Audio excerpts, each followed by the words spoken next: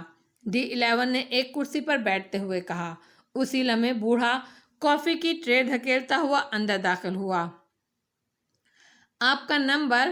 Black clock نے پوچھا۔ B6، بوڑھے نے جواب دیا اور کافی تیار کرنے میں مصروف ہو گیا۔ شارپ وائلی اور بلیک کلاک دونوں بڑی تحسین آمیز نظروں سے بوڑھے کو کام کرتے ہوئے دیکھ رہے تھے۔ بوڑھا جوانوں کسی پھرتی سے کام کر رہا تھا، ویسے بادیوں نظر میں اسے کوئی آدمی یہ دیکھ کر تصور بھی نہیں کر سکتا تھا کہ یہ پیر فرتوت بغیر ایک چیخ مارے اپنا ہاتھ بھی ہلا سکتا ہوگا۔ آپ کا اس عمر میں ملک کی خدمت کرنا قابل تحسین ہے، بلیک کلاک نے بوڑھے کے ہاتھ سے کافی لیتے ہوئے تحسین آمیز لہجے میں کہا۔ اپنے ملک کی خدمت کرنا میرا فرض ہے اور میری موت ہی مجھے اس فرض سے ہٹا سکتی ہے، بوڑھے نے شارپ وائلی کو کافی دیتے ہوئے کہا۔ قابل تحسین ہے یہ جذبہ آپ کا، غیر ملک میں اپنے ملک کی جاسوسی کرنا، اور اس عمر میں میرے خیال میں اس ملک میں DIA کے سب سے بزرگ ایجنٹ آپ ہی ہیں، شارپ وائلی نے متاثر شدہ لہجے میں کہا۔ مجھے نہیں معلوم، بوڑھے کا وہمی دماغ گھوم گیا، اس نے کسی بھی قسم کی معلومات مہیا کرنے سے صاف انکار کر دیا۔ اچھا، آپ ہمارے لیے لباس اور میک اپ کے سامان کا انتظام کریں، بلیک کلاک نے B6 سے کہا۔ B6 اثبات میں سر ہلاتا ہوا ہال سے باہر نکل گیا۔ تقریباً چند ہی لمحے گزرے ہوں گے کہ بوڑھا دوبارہ اندر داخل ہوا۔ تشریف لائیے، اس نے تینوں سے مخاطب ہو کر کہا، اور وہ تینوں اٹھ کھڑے ہوئے۔ وہ تینوں بوڑھے کے پیچھے چلتے ہوئے ایک اور کمرے کے دروازے پر پہنچ کر رک گئے۔ تشریف لے جائیے اور اپنی مرضی کے مطابق لباس اور میک اپ کر لیجیے، بوڑھے نے ایک طرف ہٹتے ہوئے کہا۔ میں نے تہہ خانے کا دروازہ کھول دیا ہے، نیچے سیڑھیاں اتر جائیے، بوڑھے نے کہا، اور پھر وہ تینوں بوڑھے کی ہدایت کے مطابق اندر داخل ہو گئے۔ ان کے جانے کے بعد بوڑھا واپس مڑا اور پھر تیز قدم اٹھاتا ہوا مکان کے پچھواڑے ایک چھوٹے سے کمرے میں داخل ہوا۔ اس کمرے میں کاٹ کباڑ بھرا ہوا تھا۔ وہ ٹوٹے پھوٹے فرنیچر اور دیگر ناکارہ سامان کے درمیان سے احتیاط سے گزرتا ہوا کمرے کے آخری کونے میں پہنچ گیا۔ اس نے نیچے جھک کر ایک ٹوٹی ہوئی کرسی کی شکستہ ٹانگ کو بائیں طرف گھمایا۔ اچانک سامنے کی دیوار میں ایک دروازہ نمودار ہوا اور وہ اس دروازے کے اندر داخل ہو گیا۔ اس کے اندر جانے کے بعد دروازہ خود بخود بند ہو گیا۔ اب وہاں سپاٹ دیوار تھی، کوئی بھی یہ دیکھ کر اندازہ نہیں لگا سکتا تھا کہ یہاں بھی دروازہ ہو سکتا ہے۔ بوڑھا دروازے سے ہو کر ایک چھوٹے سے کمرے میں داخل ہوا۔ اس کمرے میں ایک میز اور ایک کرسی موجود تھی۔ سامنے والی دیوار میں ایک بڑی سی الماری موجود تھی۔ بوڑھا تیزی سے اس الماری کی طرف بڑھا۔ اس نے الماری کے پٹ کھولے اور اس میں پڑا ہوا ایک ٹرانسسٹر نما ٹرانسمیٹر اٹھا کر میز پر رکھا اور خود کرسی گھسیٹ کر بیٹھ گیا۔ اس نے بٹن دبا کر ٹرانسمیٹر آن کر دیا۔ ٹرانسمیٹر سے زوں زوں کی آوازیں نکلنے لگیں۔ وہ ٹرانسمیٹر پر موجود ایک ناب کو گھما کر ڈائل پر موجود سوئی کو سیٹ کرتا رہا اور پھر ایک مخصوص ہندسے پر سوئی کے پہنچتے ہی ٹرانسمیٹر سے نکلنے والی زوں زوں کی آوازیں بند ہو گئیں۔ اس کے بجائے ایسا شور ٹرانسمیٹر کے اسپیکر سے برآمد ہوا جیسے لہریں دیوانہ وار ساحل سے ٹکرا رہی ہوں۔ بوڑھے نے ایک اور بٹن دبایا اور مائک کو منہ سے لگا کر تیز تیز لہجے میں بولنا شروع کیا۔ Hello hello, headquarter number 113 B6 calling you, hello hello, over. بوڑھا بار بار یہ فقرہ دہراتا رہا۔ جواب میں وہی لہروں کا شور بلند ہوتا رہا۔ اچانک لہروں کا شور بند ہو گیا اور اس کے ساتھ ہی بوڑھا بھی چونک کر سنبھل گیا۔ Yes, headquarter number 113 speaking this and over, دوسری طرف سے ایک قراتی ہوئی آواز سنائی دی۔ B6 اسپیکنگ سر، اوور، بوڑھے نے مؤدبانہ لہجے میں جواب دیا۔ یس، کیا بات ہے، اوور،